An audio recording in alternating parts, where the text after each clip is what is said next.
Ladies and gentlemen, all together in the chat, Ichi-ni-san da. For AEW News.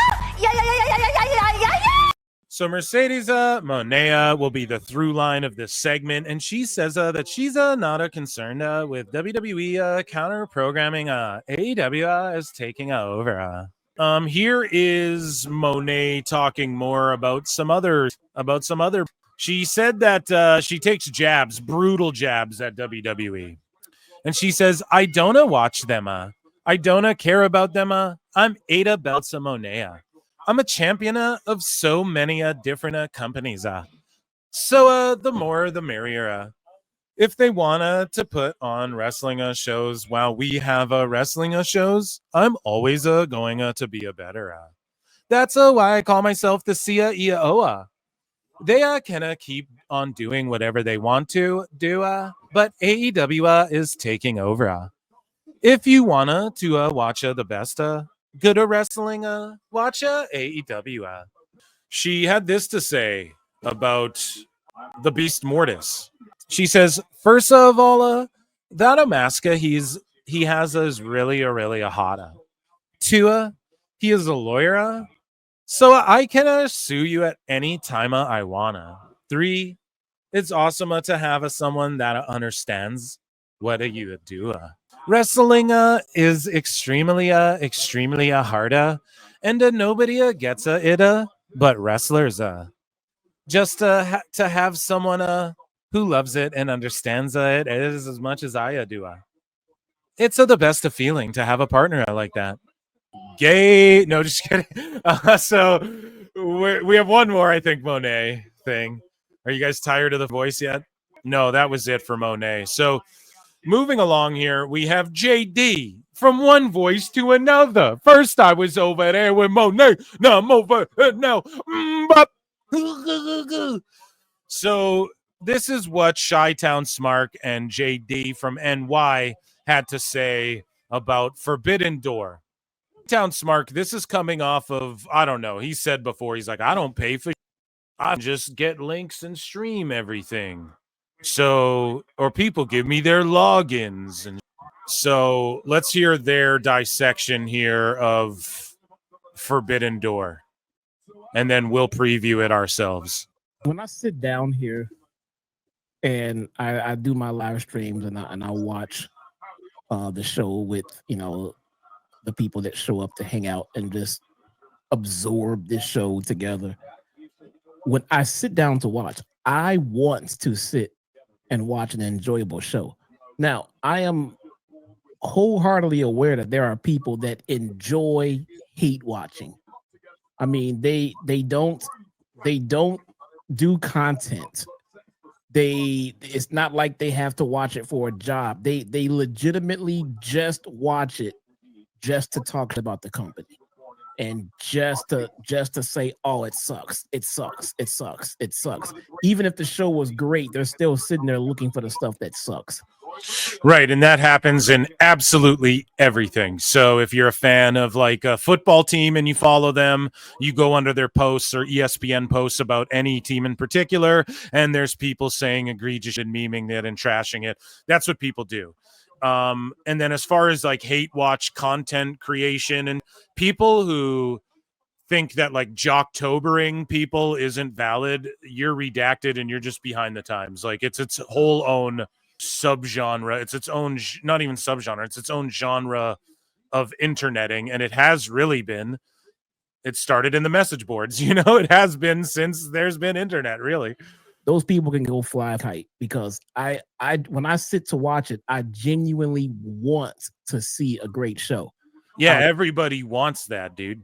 Want to come here. If you go to a concert and you're like, hey, I'm paying to see Kiss, and then Ace Frehley comes out and throws up and stumbles off the stage and it's a show, you're going to point it out. If you are watching Dynamite and the production truck cuts out to a Taco Bell commercial or whatever, like we're going to point it out, So again, yes, there's people who troll. That's everything in life though, On this review and tell everybody that we got a great show. So if you're just sitting there hating on it, then you're just a tribalistic asshole who just wants to hate watch. I mean, no, dude. So wait. So without even seeing this show, he's like, it's a great show. And if you're hating on it, he's already like, if you hate on it, you're a tribalistic asshole. No, buddy, that's not how it works. Okay. It's not how it works at all. Just like when people say these movies are good or bad before they fucking even come out, you're not able to tell me that until we fucking see it.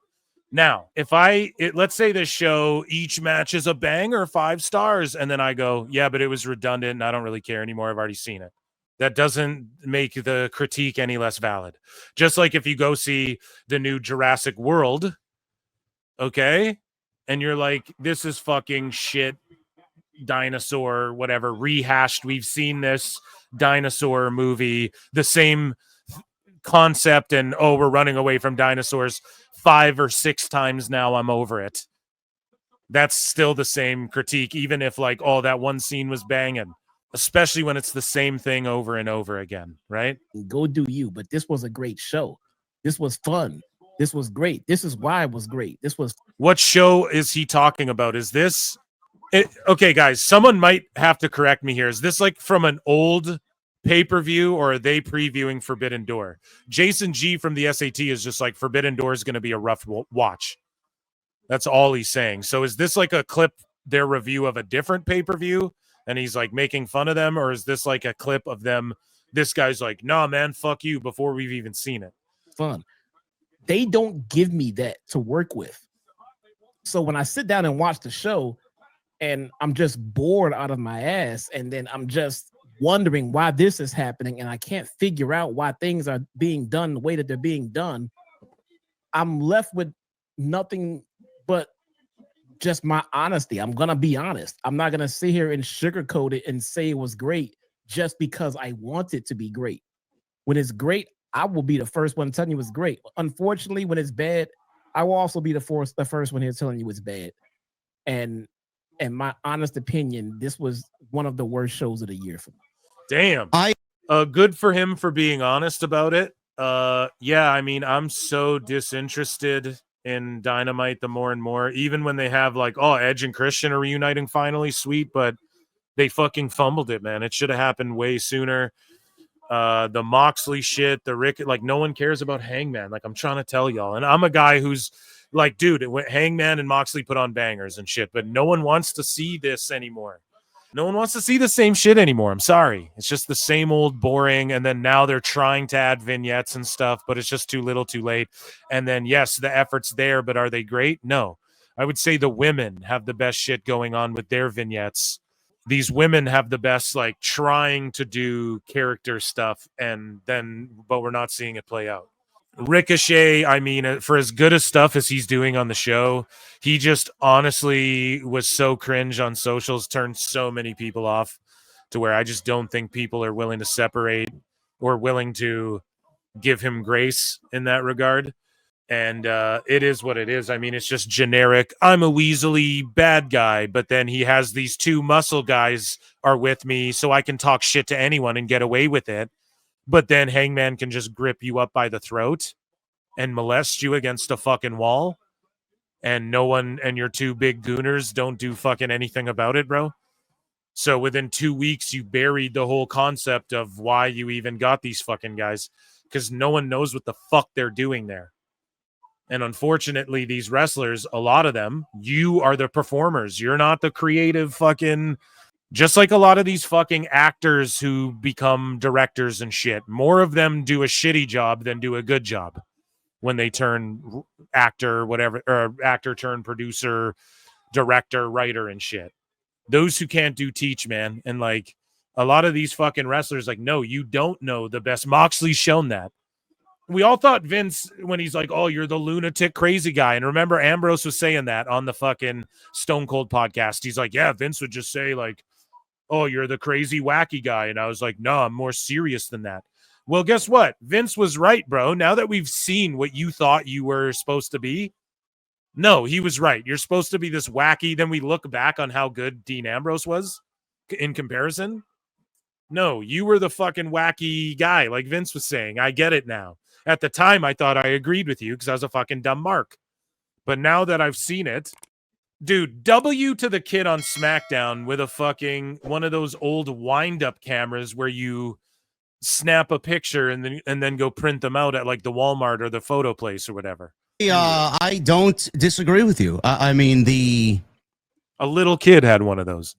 I think everybody's going to be like, well, the in-ring wrestling was great. I mean, it's never about that. The in-ring wrestling's always great, but they don't give you a reason to fucking. I said that so long ago too. Oh, the wrestling's so good. Okay, you're a weekly TV show. Like, everyone can wrestle. Everyone and their fucking mom can wrestle in 2025. Like, who gives a shit? What makes you stand out? You know? What makes it different? Well, we're allowed to do these moves. Okay, but Ospreay is like about to get surgery and end his career a decade early because of that. You know what I mean? So, like, what is that really worth it? That shit doesn't sell as good, though. Care about the in-ring wrestling. They don't give you a reason. Everything that they do in that ring is just them wrestling with absolutely zero emotion. Zero. I don't think that they grasp if they don't get it. It's just people going from spot to spot to spot. Like, I don't care. Oh, he really chopped him. Oh, did you see he really slapped him in the face? I don't give a fuck. No one cares, dude. Tony Khan cares about that because he's a fucking mark. No one cares. Like, as a fan, I don't care, dude.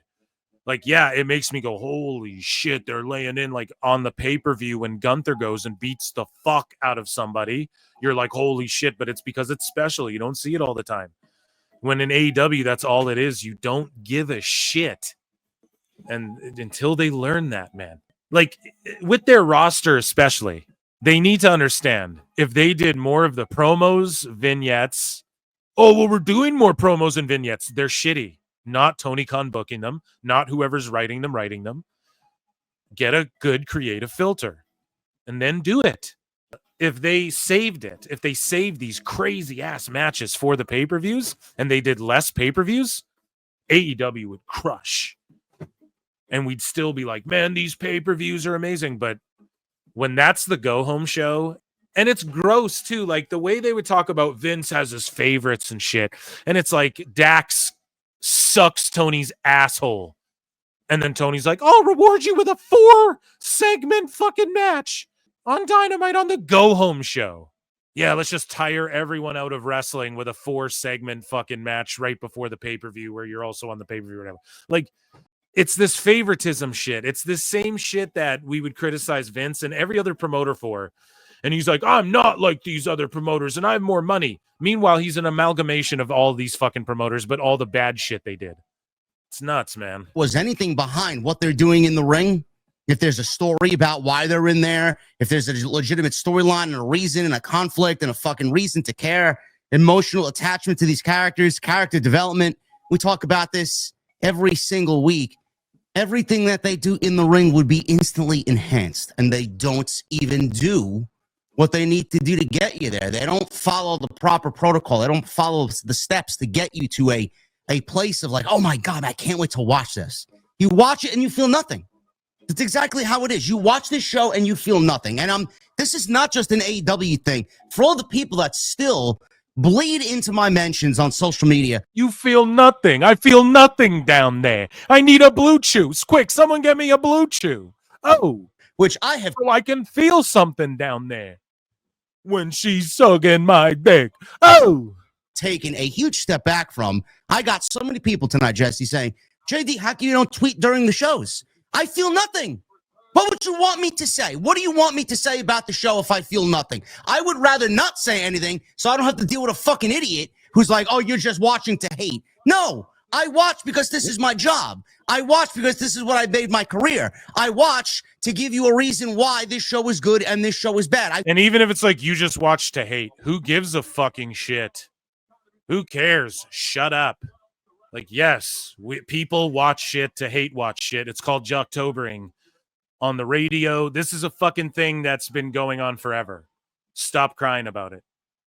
Who gives a fuck? You all want to do it when it doesn't apply to you as well. Like, everyone wants to be able to like critique movies and shit, but now that there's access, like now that a wrestler can get on Twitter and hear what I or a JD or someone has to say about them, it's like, oh, fuck that. You're not allowed to say that. But meanwhile, you know, when Tom Cruise, before social media, when actors couldn't fucking directly respond, it was okay or whatever. It's fucking stupid. It's a cop out, man. People make content out of everything. There's these dumb fucks too, who are like, you look at people as content.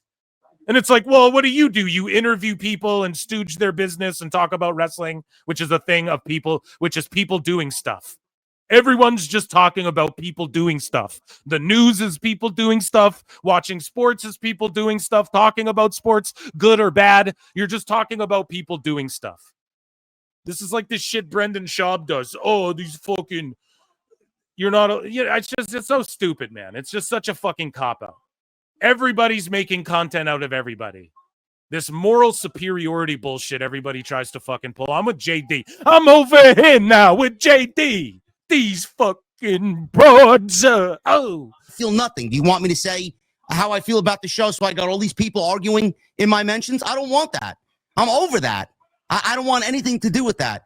But holy shit, bro. The apathy I feel towards this show, and it's the same thing that's going to happen on Sunday. We were in Scotland. These international crowds are fucking by far and away the best crowds in the entire world.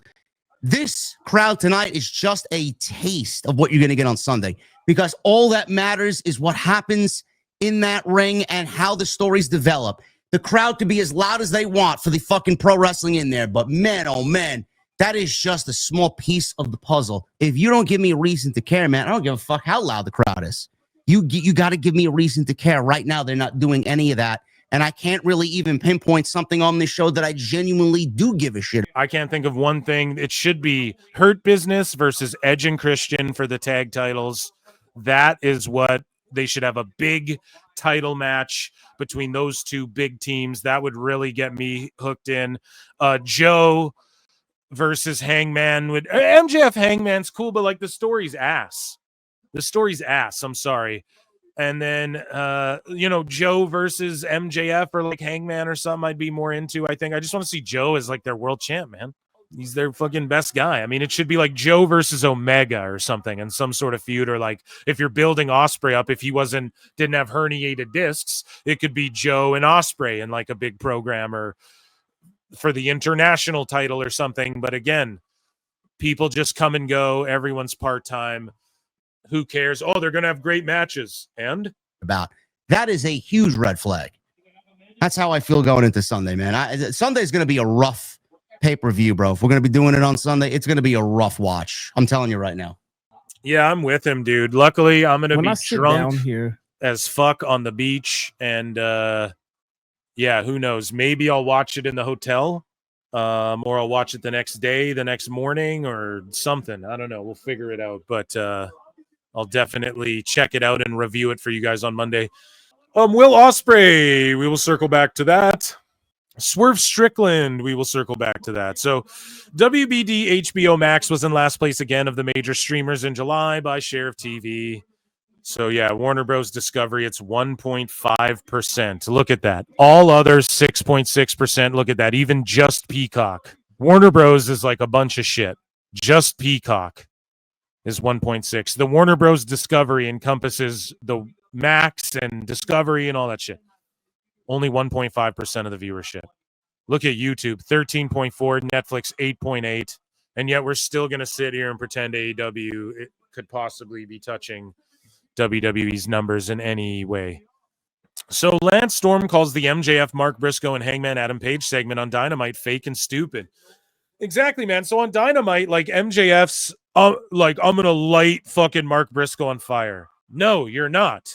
No, you're not. Okay? Everybody on this show stabs people, impales people, lights people on fire, or, kidnaps people. Nothing happens to them.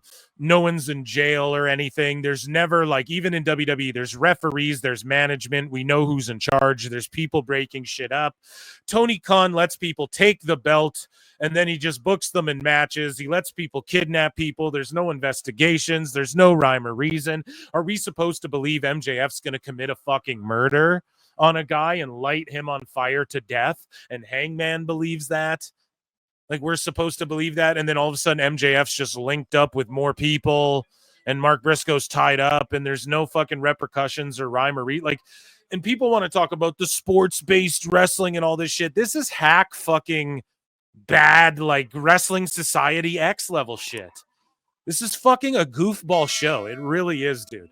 And people just need to accept this. And year over year, the numbers are down in every metric other than the invisible one that no one can see and no one will confirm. Now, I've heard shit. I'll give this a fucking allegedly. I'm not a dirt sheet, goddammit, so don't take anything I say seriously. But Phil, don't fucking miss. Where is someone gave me a sound bite for that? For this, what is it? Where the fuck was it? Phil, don't miss. It was like a sound bite. I told Just you so. in from Phil Marks of PWT. He says, I told you so. But I don't know, man. I'm hearing like people are fucking kind of worried because like WCW might as well be called that. AEW, like they really do. It's up in the air with WBD in the middle of the fucking next year. So I'm sure there's talents like what the fuck is going to happen.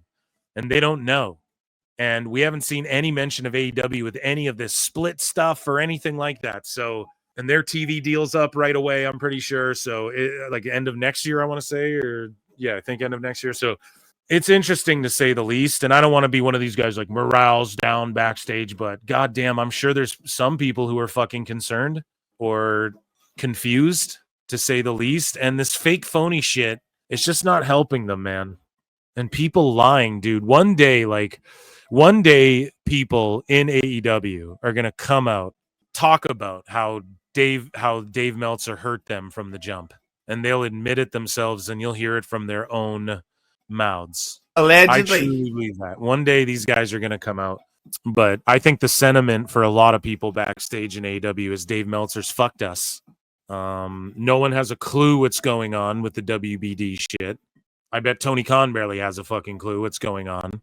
And it's going to be a wild next fucking like year or few months, I guess. Like how long until I can't remember the exact month their TV deal's up, but it's like mid next year. So under a year away, let's say, where it could get quite interesting. I bet I'd be willing to guess that there's people in that company in AEW who think that Meltzer's fucked AEW from the jump. People who've been there from the start who would say that he shot them in the foot before they had a chance to shoot themselves in the fucking foot. And I've been saying that. That's sort of, when that happens, that will vindicate me, because I've been saying that for so long, that he's done nothing but hurt AEW more than Tony Khan has with his bad creative. But it's ultimately on Tony Khan, and they put him up as some sort of savior, which I don't think is the truth, creatively at least, in pro wrestling. Maybe as far as like giving people jobs and shit, because let's be honest, think about how bloated WWE would be. Like, where would 90% of these people be if WWE isn't around? We wouldn't even know so many of them. And maybe Japan would be stronger. Let's be honest. Maybe Japan would be like popping right now. Maybe we'd be like, dude, Nuge is killing the Fed right now, right? Like, who knows how that would go? I can't wait to get that I'll take more victory laps than the Young Bucks in a fucking empty building. Anyways, back to Lance Storm, another fellow Canadian who gets it right. Let's hear what he has to say. He says, my issue is that it comes off so incredibly fake and storyline. This is airing live on TV while this guy threatens attempted murder. If a competitor at Wimbledon grabbed another competitor, doused him in gasoline, and told the opponent in the finals that they had to play with their non-dominant hand, or I'm burning this guy alive, the network would cut the cameras. They would evacuate the stadium. They would call in SWAT and police. Wimbledon wouldn't then sanction the match where the other guy has to then play in the finals against the guy who threatened to kill a person with his non-dominant hand. Well, he agreed to it. What can we do? It's just so fake and stupid. Yeah, it's like a Will Ferrell movie. It's for goofballs. It's a goofball show. You can't buy in anymore. It's supposed to be a live sporting event, and we'll just air this potential murder. Briscoe might get set on fire, and since Paige agreed with it, well, those are the stips, and the stips don't make the match better. It creates an opening for a bunch of BS finishes. Exactly. It doesn't make the match better, which is what you're trying to sell. See, it's the problem. Tony Khan doesn't get what he's trying to sell. None of these people get what they're trying to sell. They're trying to sell two things: a weekly TV show, right? And then they're trying to sell the matches on the pay-per-views. So for the TV show, we need drama, we need sensibility, we need relatability, we need ups and downs, we need character development, we need characters who are ironclad in their We need heroes who are reaffirmed of their actions over time, like a Cena, right? Like how a Cena is now, as Tiffy just splatted back of her head on the fucking mat, diving to the outside. We need villains who are so dastardly that there is no forgiving them. We need love. We need betrayal. We need tragedy. We need all these things, right? Well, lighting someone on fire is tragic. No, it's not. Not if you do it like this. Just being honest. For real, lighting someone on fire is not tragic. Not in a fake TV show drama way. No, not in this sense. It's goofy and clownish. Joe Pesci got lit on fire in Home Alone. It's not tragic. It's fucking funny and stupid and goofy. And this is more in vain of that. The way people perceive it. Just being honest. Just being honest here. So the TV show, you sell that by like the hook. What's the hook, dude, at the end of the show? What's the lesson we learned? Or if you're Family Guy, I can't wait to see more hijinks, etc., etc. But that's a comedy cartoon show. So is AEW supposed to be, I can't wait to see more hijinks. I can't wait to see more threatened murders and no one do anything about them. Like literally no one does anything about any of the attempted murders or kidnappings on this show. There's nothing done. People just do shit and then they just have a match. Then the match is done. Then they just do other shit. So why would anyone care if they don't care? If there's no consequences to any actions.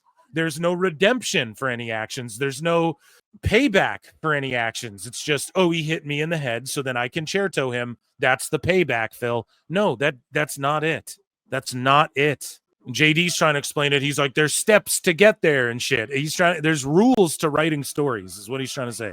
He's absolutely right about that. There's like certain things you got to do, right? And they don't do any of these fucking things. Listen to them sing through this Nia Jax. If you're able to watch Tiffy, this women's tag match, they're singing the whole time. This whole match, they're singing 5 minutes straight. This crowd's insane. And especially in an industry where we've seen matches a million times. We've seen backflips a million times. We've seen body slams a million times. CM Punk's able to get a body slam over, though. Even MJF, he figured out how to get a body slam over in that fucking match. Especially when everything's been done before. I get that it's hard to be innovative and stuff like that. It's the old Simpsons did it adage. But we still get Rick and Morty's.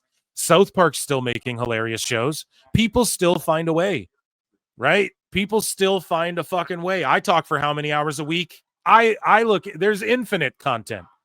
I'll never run out. It'll never get stale. Because I know that I'll be able to make new content out of shit. And come at shit with my perspective, right? Your job is to sell. That's how I sell my show. You're supposed to sell your show, Tony. That's with drama and shit like that, okay? I don't know. We beat this to death. If you own it and go, we're a parody of pro wrestling, and then you booked it this way, maybe it would work. Maybe tons of people would watch it and go, but you don't get it, man. They're admittedly like making fun of wrestling. That might actually work. You might be onto something there. Nothing to sink our teeth into and get invested in, and it's not sports-based whatsoever. That left a long time ago. And now WWE's on ESPN. It's way more sports-based, and they figured it out. You know, they figured out the formula to produce the shit that people want to watch more and more and more of, and they're not getting tired of. And I know some old heads are, and some people who are like true and tried and true to the wrestling biz. I know they might be like, fuck this, but the sellouts speak for themselves, you know? It's not like, too, they're setting these record gates and the buildings aren't full and shit. So I said it earlier and I'll say it again. The minute the WWE buildings aren't full and they're doing this shit, we will start calling it out more. Do they get more of a pass because it's working? Yes. Does J-Lo get a pass for fucking lip syncing because she's J-Lo? Yep. Yeah, I think we've made that point. I think we made the point, and let's continue along here. That's the artistic spiel. So here is, again, Caden Carter saying, yeah, I think AEW is more my speed. Of course, everybody's going to say, sign me up.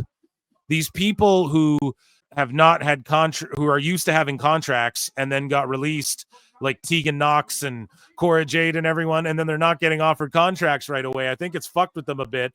And every single one of them is thrown out. Yeah, I'd go to AEW.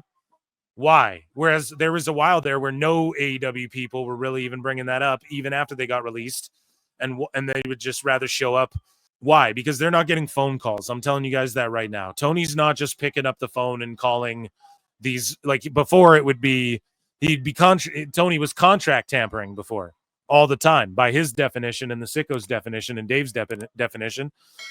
He was contract tampering a bunch, allegedly. But now, like, he's not just picking up the phone and he's not just like signing. Before it'd be like, we're bringing Isla Dawn in. She's going to be a game changer. Now it's like Isla Dawn shows up and does a job on fucking Ring of Honor or Collision or whatever. Perfect world. Where would you like to wrestle and why? I think AEW is my speed because, you know, those girls can fucking go. Like, I love the way that they work. They don't bring the bullshit. They bring the fists. And you know me, I'm a girl that's down to fight. I love that.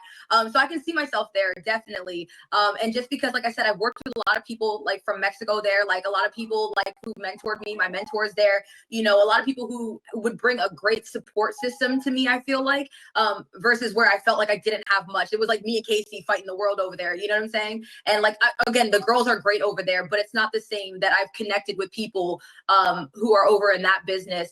And I've never been to Japan. And I mean, obviously that would be a great thing because that's very hard hitting. I feel like that's also my speed and my style. And honestly, you know me, I'm just an open book because I just want to work.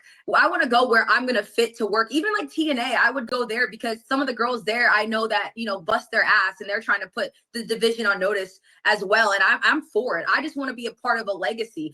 I missed both evolutions. Like I was there and Casey and I never got to participate in it. And we weren't a part of something that was evolving. I felt like it just didn't feel that way, that we were part of something that evolved the women's division. And I want to be a part of that. Yeah, shout her out. She has a great look, and I think her and Casey too should just team up in TNA. Their knockouts division's cooking lately. It's got so much depth. Perfect world. It's got so much depth, and they book everyone well, and they keep everyone strong, man. I don't know. People are getting over. Like Ash by Elegance is getting over Dana Brooke with some news. So Dynamite garnered its third lowest audience for the year. For Wednesday's go-home show. Dynamite averaged 560K, down 18%. I feel like we just read this where they were down like 30%. So does this mean from 2 weeks ago they're down like 58% viewership or something? Where does Dave lie and say all these viewers go, Max? Like, how? So tired of the fibbery. But per WrestleNomics, blah, blah, blah, dude, they sucked. They did a shitty fucking 500,000 shit fucking rating, okay? Like, I'm just tired of talking about it, dude. Can they put on a good show already? Like, fuck. So Nick Wayne broke his foot and is out of the match at Forbidden Door. So it's going to be Kip Sabian, who realistically has nothing to do with Christian or Edge, other than, like, Sabian was in that faction. And then it's Luchasaurus. Again, and they're calling him Kill Switch, I think, but he's wearing fucking green. Again, and they had a cool little vignette of, like, his return.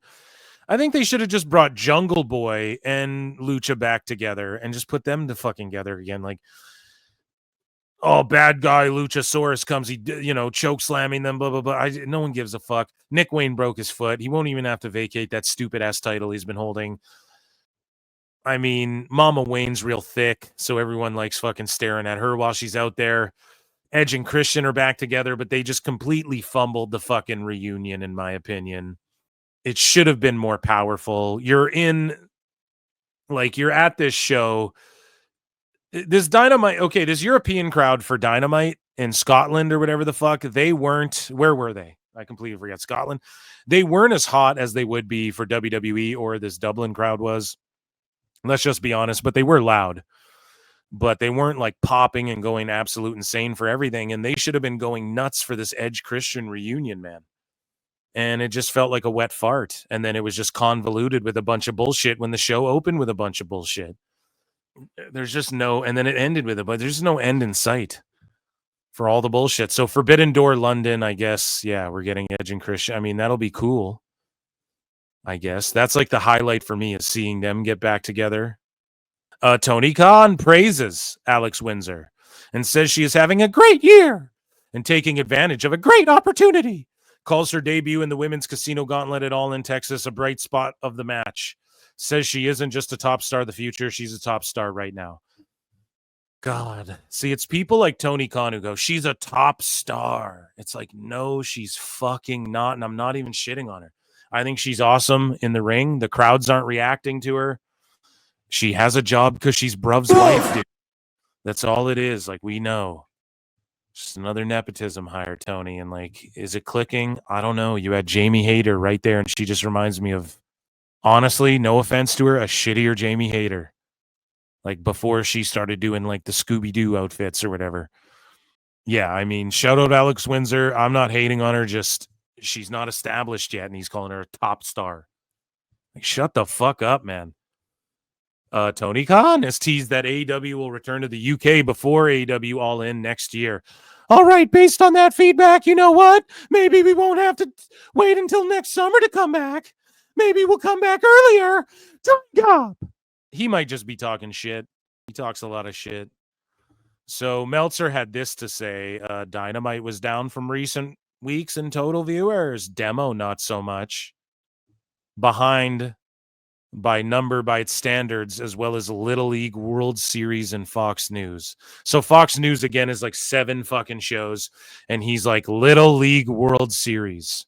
And then he even said that the Little League World Series did higher than usual numbers. Yeah. So, like, he's literally fucking. This just in, we have confirmed that Dave Meltzer fears PWT and flutes.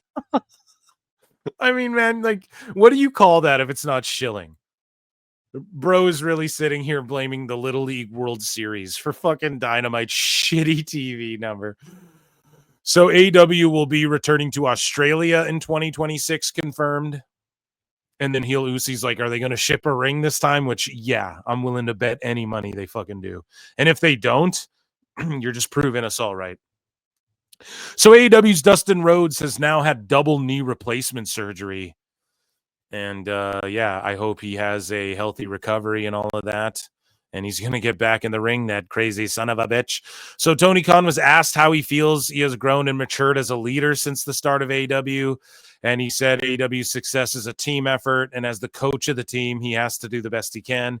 That's the problem, dude. He credited the success of AEW this year to the wrestlers, to the new media rights agreement, and the fans. So he's like, oh, the success is because of this media rights deal and shit. So it's yay capitalism when Tony does it. It's not yay capitalism when WWE does it. Rule you. So he continues along. We have a lot more of this media call shit, right? From the Observer. So he's asked about WWE going head-to-head with the potential impact of a new media deal. Tony focused on their own 2025, which he has been happy with, from their TV shows to Max. He again said they have grown their cable audience. How? This week you didn't. Last week you didn't. Year over year you didn't.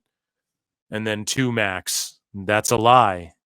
It's just all lies, bro. We grew our cable audience. No, you haven't. He again said that they have grown their cable audience and found new viewers on Max. You can't prove that. You can't prove that. The only people, I haven't seen one testimony of someone going, I discovered AEW through Max. Oh my God, this is amazing.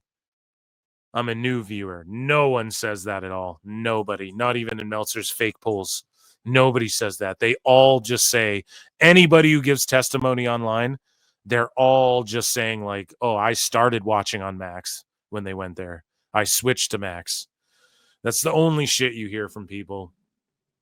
Most people aren't even watching on Max when you talk to them, from what I've seen, but that's anecdotal. But again, show me one person saying, I fucking started watching this shit because it was new to me on Max and I was just surfing Max, and that just doesn't happen. And the problem with these streamers like Max, like, okay, Netflix, you can just, it's known as a streamer where you open it, you scroll, and you might find something good. Even like Prime, a lot of these streamers have that reputation, but a lot of them have the reputation of, they have this thing I like, so I go there for this thing I like. That's sort of Max, I think. Said he doesn't want to focus on other wrestling promotions. He's been super focused on what they're doing. He's asked about pay-per-view being dead and whether he's interested in having pay-per-view on one platform. Khan put over AEW success on pay-per-view. and his various partners. He says he is looking forward to HBO Max joining the pay-per-view party, but doesn't give an update on the date. So again, just this runaround leading us along. Like, yeah, Max will have pay-per-views. Will when? When are they gonna? Because we haven't seen it yet. Asked if FD could return to a more AEW versus New Forbidden Door. Because again, it's Forbidden Door. Wrestle Dream with this Japanese shit. This Japanese text and this Japanese shit in the background. No fucking New Japan versus AEW matches. Forbidden Door is not a Forbidden Door. It's just the name of a pay-per-view now, and the concept's dead. It's just like bad WCW, right? It's like calling some shit War Games and having no War Games match. It's just a name of a fucking show now because it has nothing to do with New Japan. The best guy's Tony Khan. Other than like, oh, Tanahashi will be in a match here. Okay, but he was just in a match on fucking Dynamite, so who gives a shit? And then again, like the Observer writes this, like he put over this. He put over the roster and said that. Like, what kind of journalism is that? He put over this. Like, what the fuck are you talking about? He put over the roster and said in the future Forbidden Door will hopefully come before the G1. He did say he'll continue to do whatever's best for the event. It's like, man, do real writing, like do real journalism. So Khan said he's looking to use Yota Tsuji for Forbidden Door, but he wasn't available for the TV or the pay-per-view. He considered Tsuji as a world title challenger. Khan said even though some of his partners can't fully participate, it's okay because we're a team. Khan said Forbidden Door will be one of their top 5 gates in AEW history, and noteworthy that 3 of their top 4 will be events held in London. You're an American-based company, bro. Khan said he and Stardom President Okada talked about Forbidden Door and Bozilla, top choice to represent them, asked about the sequel to Fight Forever. Khan said he's not an expert in video games. He tried to take advice from those who know, and they learned a lot. He hopes to make the next game much better and learn from those experiences. He said they're doing great things that are their core competencies like TV and pay-per-view. So there's not going to be another game, guys. And if it is, it'll just be like a shitty one like this one. It'll be like a reskin, like just a new skin slapped on this game.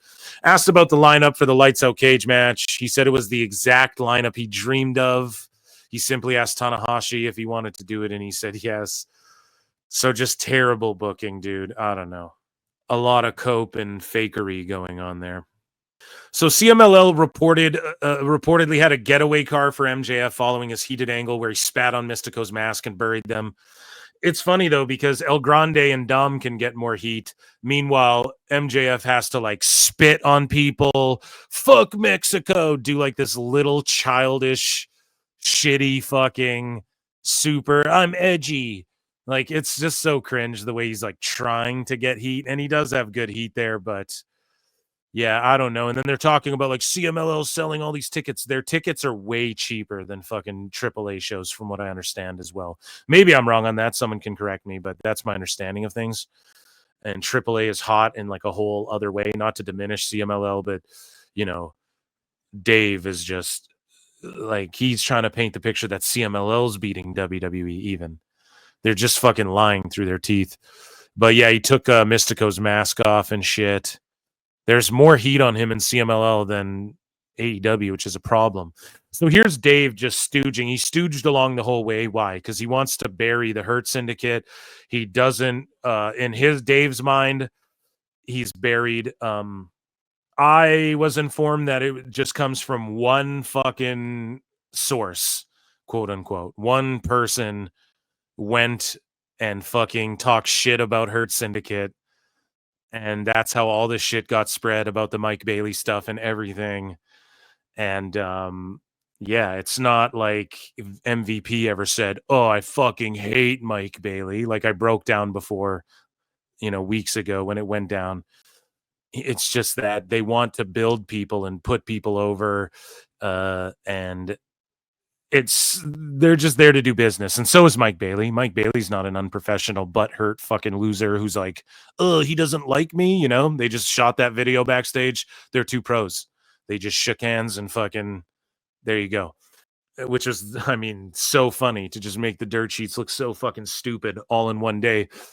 Yeah, man. It's just always one little weasel who wants to leak something out, and then Dave and them and Brian Alvarez just push it so hard because they've been burying Hurt Syndicate since they got into AEW. Like, we've been covering it here. We've been chronicling it here at PWT. Dave has been like, oh, they're old 50-year-old, whatever. Like, he's been shitting on them since they've come to AEW. So now the narrative is like, oh, they don't want to do jobs. It's like, no, they're just not going to say yes to everybody. Like, you really want Jet Speed to go 50-50 with them? No. Like, and it's good. They should be saying no. Right? And Shelton Benjamin's already put people over. Like, what, you want Lashley to lay down for Garcia or something? You're fucking retarded. Like, I'm sorry. That's just like you can't, if that's what they expect, I'm sorry, but you should be grateful. Like, Shelton's doing the busiest, and even like Lashley, he's a fucking tag champ. Like, I've harped on this enough, but he should be in a world title match against Joe. Realistically, man, that could maybe get them some eyeballs and ratings and shit.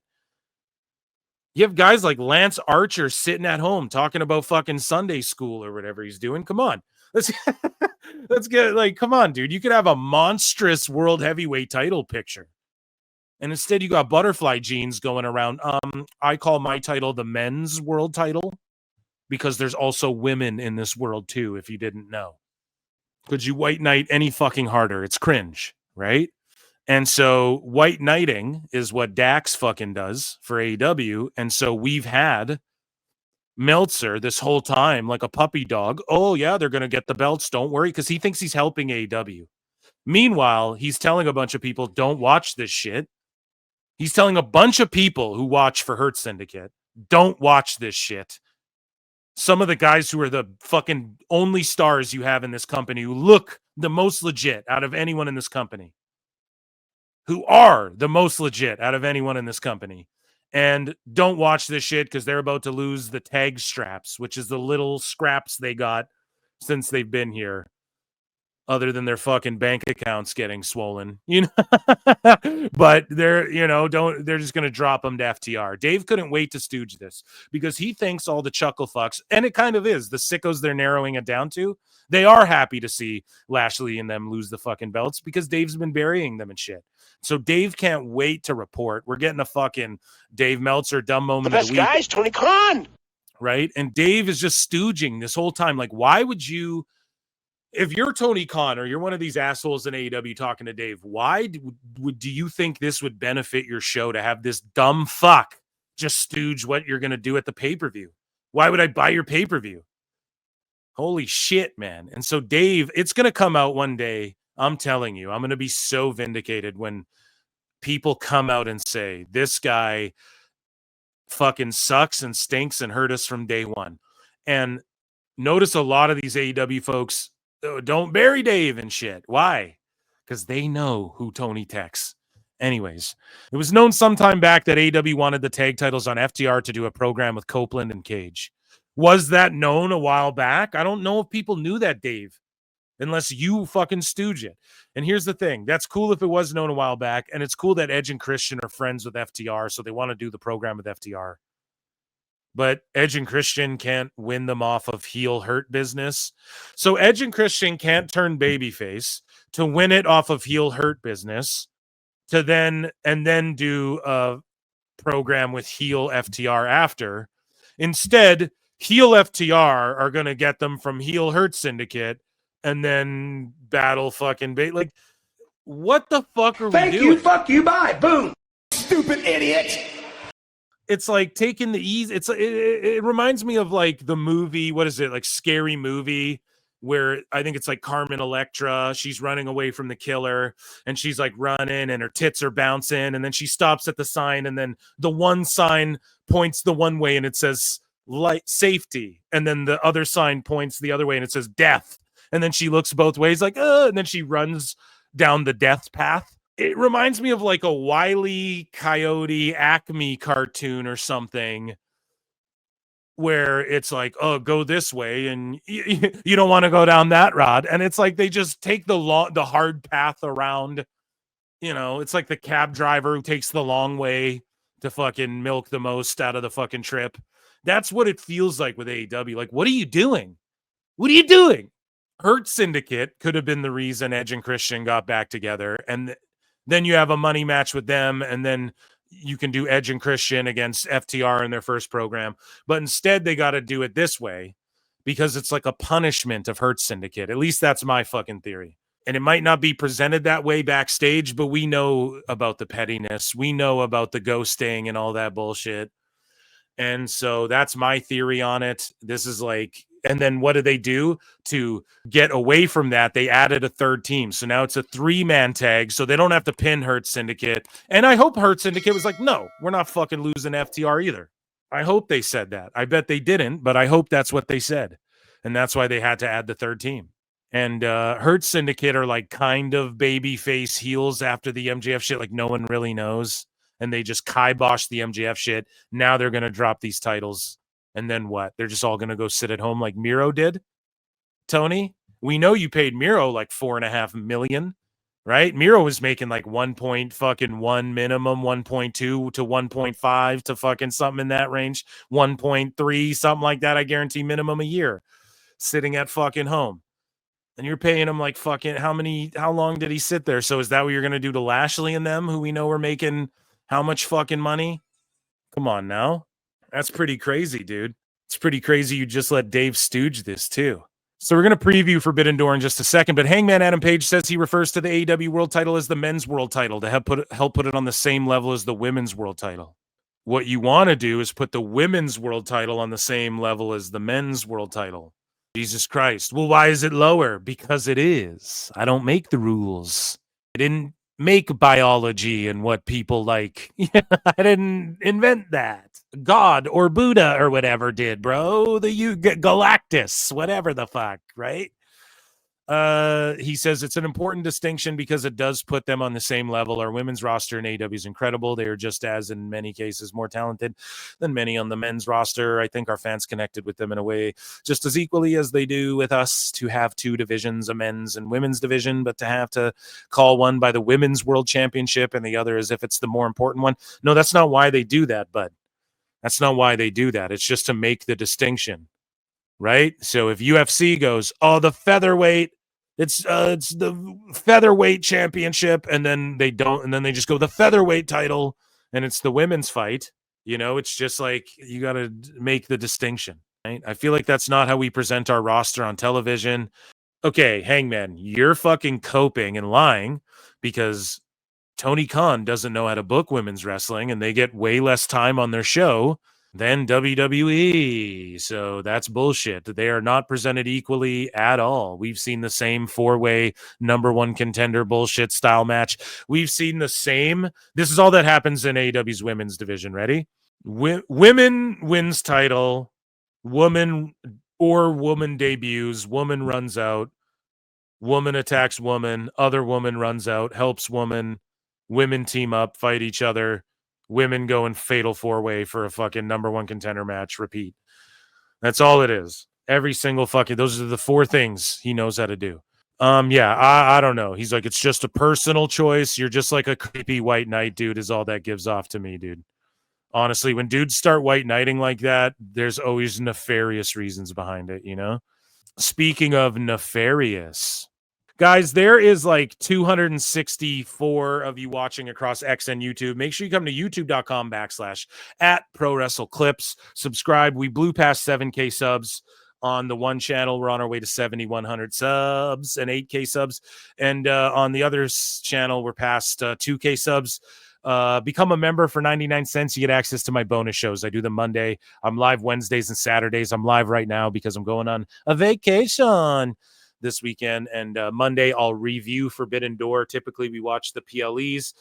Guys, consider becoming a patron. You guys can hit like, subscribe, super chat in, hit dislike, leave a comment, tell me to fuck myself, tell me the show's great, all that good YouTube shit. Back to the show. This is the main part of WWE news, AEW news that I wanted to get into, and it involves injury The best and guys, shit. Tony Khan. Swerve Strickland is working with a torn meniscus. So he's been wrestling, he's been on the shows, And he's been working with a torn meniscus, and it isn't anything new. He's actually had a tear since 2019 when he was training at the Performance Center. There is a possibility he could require surgery and time off. The word earlier this year was that Swerve is actually going to take time off after All In, but that didn't end up happening. Why? They don't need you on the show, bro. You don't add anything to the show, and it's no offense, but you blocked me, so fuck it. Okay, you don't add anything that you're not like boosting the fucking ratings to where it's like, holy shit, Swerve's on the show. So just take the time off and get healthy. Fuck this shit. AEW, their health medical shit is laughable. Behind the scenes, I'm going to tell you guys this, in the fucking wrestling world, it is a laughing stock. Danielson isn't even cleared to do shit, they say, and then he just goes out there and does it. That's stupid and dumb and dangerous. I'm sorry. Ospreay, who we're going to talk about in a second. Swerve is wrestling with a torn meniscus, won't take the time off. And then you see people who do get injured and then they get shelved forever, or they're, you have Edge breaking a tibia. You have fucking Matt Hardy getting overly concussed, cracking his skull. We've seen multiple knockouts, people throwing up in the ring, all kinds of gruesome shit, man. And it's only going to get worse. And somebody, I know it's hack kind of to say like somebody will die. Man, Ospreay's talking about, and we're going to get into that. I guess let's just go over to Bruv. So Swerve is hurt. Ospreay talked about on the show and how he needs surgery, and he's hurt. And his comments are 100% legitimate. What he's saying is that he has two vertebrae, or two herniated discs, rather. Bro, you might pinch a fucking nerve. You might sever some shit. You might two herniated discs, and he's just like, fuck it, I'm going to go and do a 630 senton, and I'm going to fight in this cage match, bro. Like, what are you fucking doing, bruv? What the fuck are you doing? I just love this so much. And then they worked the very real life, we have no medical, into a storyline. It's unsanctioned. This is the same company where Tony said he feared for his life because a table got bumped in front of him. And they're being sued because a cameraman got pushed to the fucking ground by Moxley. And we have guys like running around hurt, people getting cleared who wouldn't get cleared in WWE, people who don't get cleared by most doctors and then have to go seek out specific doctors that in America you just pay people, so they'll just tell you you're okay. They have the doc back there telling Danielson certain shit he can't do, and then he goes and does it. Then you have Ospreay going, oh man.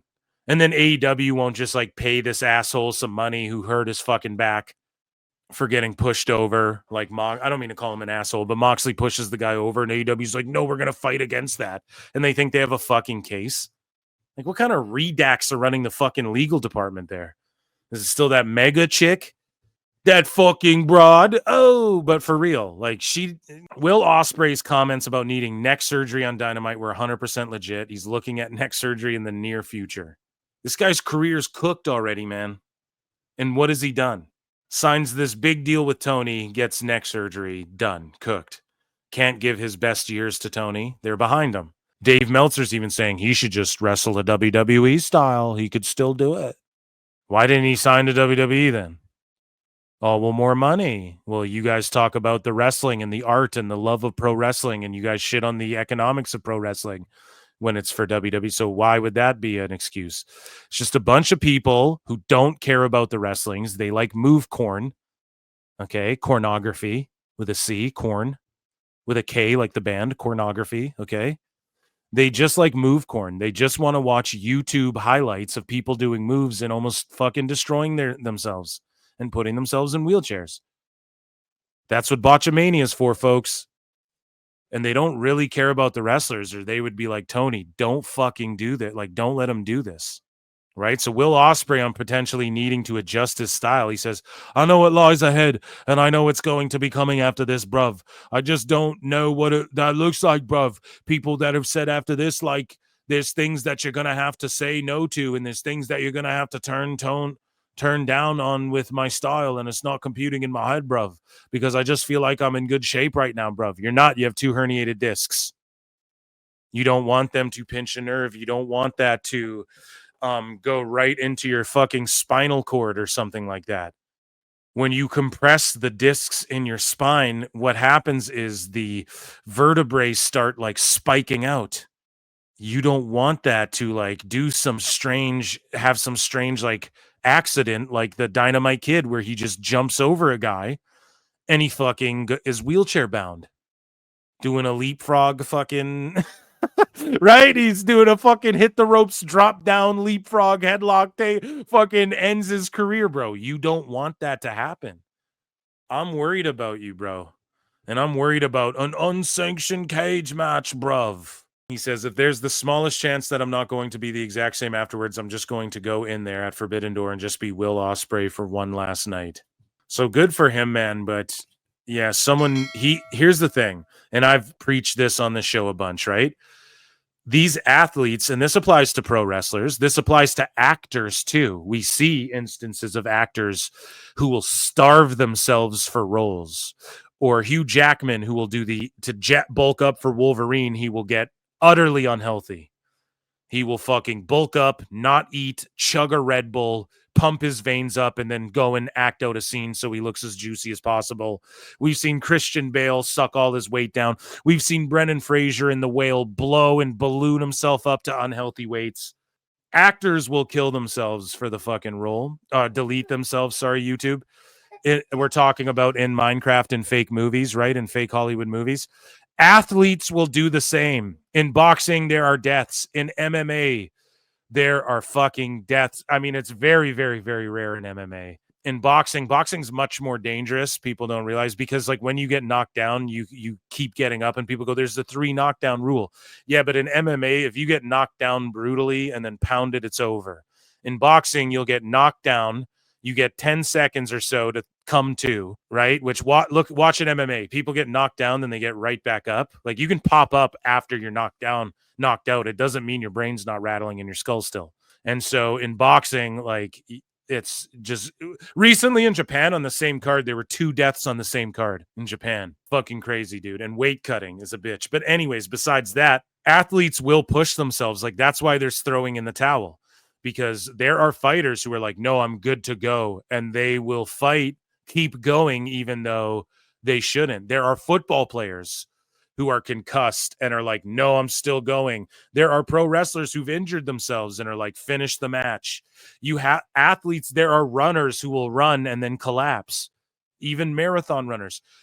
There's something in athletes that a lot of other people don't have. That's why they're able to work out and go so crazy and with the fitness and all that shit, right? And push themselves to a limit cardio-wise and stuff other people might not be able to, especially in combat and pain sports, right? And wrestling is one of those. It is a version of combat entertainment, right? It involves you getting hurt every single night you go out there. It involves you hurting yourself to some degree, just even hitting the ropes. You have to protect people from themselves, okay? You have to. Look at Chris Benoit. Nobody caught it quick enough, right? You have to protect people from themselves, especially athletes. They will die in that ring. There's people who mean that. I bet you it would be Ospreay's dream to die in the ring. And like, I'm not trying to be morbid or dark. Like, I bet you, and if you asked him, he's like, I bet you a lot of wrestlers would want that because that's what they love doing. And I'm not hating on that, but like, I don't want to see that. You have kids or stepkids or whatever, bruv. You have a wife, right? Like, come on, bruv. Just think about, like, it's your life, but think about it a little bit. Your life means something to other people's lives, okay? So just be cool, man. I don't want you to not walk. I'll make fun of you for being obsessed with Triple H, but I don't want you to not walk ever again. So he says, I am compromised. I've got a few. So that's like 3 or 4? Like, what is a few, man? Herniated discs pushing against my spinal cord, which is affecting a couple of my nerves. Yeah, I've been there, bro. That is not good. But I can do stuff and I can perform one last time before I need to get it all corrected. No, here's the problem. It's never fully corrected. When you herniate a disc, it's something you live with. It's not something you ever fix. You're only going to make it worse, landing on your fucking back and doing backflips. For the love of God, AEW gets some medical. Oh, what? You're hating on a guy like wrestling and doing what he loves and making money? Tony will pay him to be there regardless. Hey, Will Ospreay beat the Young Bucks for the power of EVP, right? Make Will Ospreay the fucking GM of Dynamite, you dumb motherfuckers. You dumb motherfuckers who don't know how to book wrestling. Oh, Swerve's hurt too, and Swerve and Ospreay beat the Elite for the EVP status of the company. Make them the GM of the fucking show! So they can rest up. Don't put them in cage matches. I don't know. Sorry, guys. I get passionate here when it comes to the safety of some of these guys. I'm an Ospreay fan from way back. What can I say? So Will Ospreay confirms that he will be having neck surgery after Forbidden Door. So it's like, what the fuck? If that was UFC, bro, they'd go and get the surgery right now. They don't say, oh, wait for this. You think you need surgery? You go and fucking get the surgery right now.